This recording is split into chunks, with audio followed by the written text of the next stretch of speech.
Cory Sandhagen truly is learning from the Petr Yan loss, from the TJ Dillashaw loss. He has a gas tank that is incredible. It seems like it's almost endless, right? And the most beautiful part is that, like, this was high-level fighting. This was strategy, right? This was not rock'em sock'em robots. This was not Feely versus Algeo backyard street fight. This was like setup, feint, takedown attempt, so I could set this up. So every time that I give you a different like level change look, you're sprawling hard, you're committing hard to these actions. My question to you right here, AJ, is that Cory Sandhagen is feeling more dangerous than ever. He's still firmly in the mix for a title shot, right? In terms of like being able to beat these guys. Would you agree with that? 100%. Oh yeah. Okay, so with that being said, my man, what does he need to do? Like stylistically wise, you saw how he was able to handle Song here. What does he need to do to actually like increase him to that upper echelon to actually get the wins? Was this I'm gonna grapple you, I'm gonna kind of play the game a little bit to get points and get control time? Do you think that that's gonna be the new Cory Sandhagen we're gonna see in all of his fights? I think it's going to play a factor for sure. I think it's going to what I think he needs to do to really start even more so solidifying himself as that perennial contender or even champion here to come soon in the future is do more of what he's now learning to do in this last training camp and in this last fight. Mix it up, mix things up, get people thinking a lot more, because as well as depend on that gas tank that he has, man. I forget I'll look at the actual numbers right here of how many takedowns he actually went for. He was 1 of 14, my man, 1 of 14. Still, 14 attempted takedowns and looked great. Never lost the speed, never lost his drop, like literally never lost a second. But put the risk out there that he was going to be doing all this stuff. So Song had other things to worry about, not just the hands and the feet. So the more multidimensional that Cory Sandhagen can become and has become and will become more in the future, the more dangerous he's going to be, man. Imagine if he actually was to get like Petr Yan down and TJ Dillashaw down and actually control them in that instance, those fights would have gone a different way. Yeah. I mean, he did a good job with TJ Dillashaw, right? Tore the dude's knee up. You know what I'm saying? So at least he got that done. I'll just say this, man. Cory Sandhagen, he mentioned, I thought it was interesting. He just mentioned after the fight that he was like, yeah, every single takedown attempt, I was never trying to get a takedown, man. I was just mixing it up, trying to, do those little things to win up on the cards. Because that's clearly what I need to do. I need to play the sport part of the fight. I can't just fight, right? So I was like, okay, that's interesting. Let's talk about Song Yadong, though, man. Listen, he played perfectly into Cory Sandhagen's game plan, more or less. He just plodded forward, walked forward, and Sandhagen kept noting after the fight, he was like, there was this very eerie element about Song where it was almost like he was on a hairpin trigger.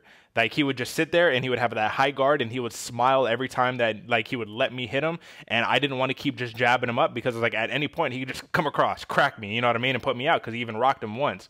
So Song Yadong clearly has the intent. He's still super young, man, has all of the intangibles and the skill set to be good. I just felt like he has so much of that inner brawler, like that warrior spirit inside him, almost to a detriment. Do you think if he cleaned that up a little bit, we could see a massively improved Song Yadong? Not a Team Alpha Male, unfortunately, because that's the vibe and the bravado over there, man. When he's a perfect example of a good Team Alpha Male fighter, a scrap dog from the back, man. This dude is very, very dangerous, but I don't think he's going to be able to have the people around him to say the wherewithal to really transform into the kind of fighter that Cory Sandhagen has become, where that's a little more multidimensional and not willing to be hit to have to give a shot as well. They like to brawl over at Team Alpha Male, so I feel like that's where Song Yadong gets that kind of that pride and that ego where he's like, no, we can do this. We've been doing it for quite a while. Maybe if we see a switch up of camp, Song Yadong grows as a fighter. But at the same point, don't get me wrong, I like the style. I can't hate on the style. I think it's good. Yeah, I love the style too. The only problem is when you got dudes who use an insane amount of footwork like Cory Sandhagen, you're just kind of walking into traps the entire time. And that's you saw there was some frustration, right? He's sticking his tongue out, smiling at him, just kind of like, all right, what's up? Let's fight. And Cory Sandhagen had just moved circles, setting up big flying knees, setting up all these crazy shots. It was fantastic performance. Does it surprise you to know that at the conclusion of the fight, Dr. Stoppage with the terrible cut on Song Yadong, which I'll actually show here in 1 second, that they were even in strikes, 130 total strikes a pop. Does that surprise you?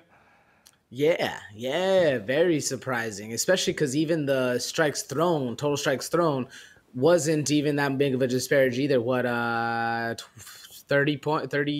About 30. Something? Yeah, it's about 30 strike difference in favor of Cory Sandhagen in terms of like what was thrown. Even on the numbers, a lot of people, they said they had it even going into round 5. And I didn't really see it that way, to be honest with you, man. I thought Cory Sandhagen was pitching a shutout more or less, but I can I mean, I don't know, man. The power of Song, Hurt, and Sandhagen, you got to take all that stuff into consideration. Now, let's take a look at this, man, and then we'll move on. This is the reason why the fight got stopped, man. That eyebrow was so bad, and the doctor in there was just letting these dudes fight. We'll talk about Rodriguez in a second, man, but he was just letting the dudes fight with these crazy gashes right here.